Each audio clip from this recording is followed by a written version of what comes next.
What in your life has become white noise?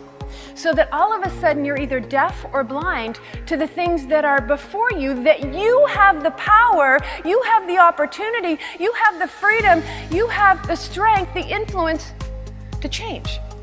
But because you're so stuck in the routine, the to-do list, the stuff that has to get done, you neglect to see it as an opportunity to enhance an efficiency, to drive a cost out, to up a service experience, to own it, personalize it, and elevate it. You will get the chance to lean into leadership, to lean into what it means to engage people. Some of you were worried about me, weren't you?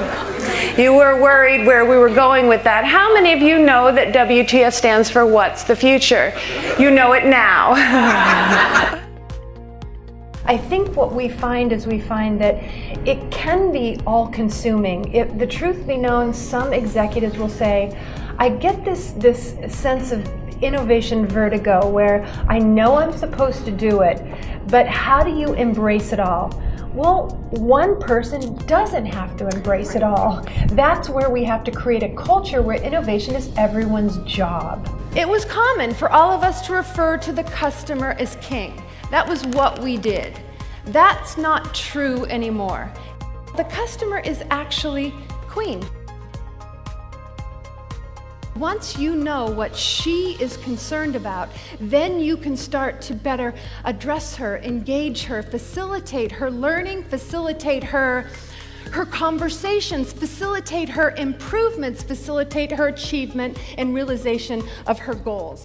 I'm not looking for a fly-by consultant. And so she's been part of our family, working with us, highly inspiring and high quality. They're real, they're genuine. They have the vision of how to help us and help you. And I really think that we're beginning something great. And we're adopting you. We want you to be a big part of our lives. This is a real joy for me to introduce to you Jackie Freiberg, because I consider Jackie a soulmate, you know. Once a speech gets booked, I begin a journey of discovery. I will customize every speech with you and for you. How do I do it? Well, I'll get on the phone. I'll find out what your desired outcomes are. I want to know what the mission, the vision, and the values are that are driving your business or your association. And why do I do that? I want to know what you want people to think and do differently as a result of this event. In our own little pockets of the world, what is it going to mean to become unforgettable? Not ordinary, but unforgettable. If the admissions process, if discharging, if that's all standard and it's pretty, it's relatively easy.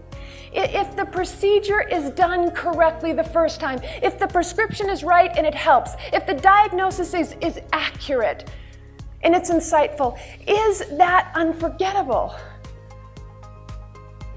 No, it's not.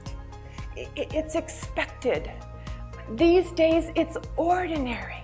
What are we going to do to become unforgettable and extraordinary?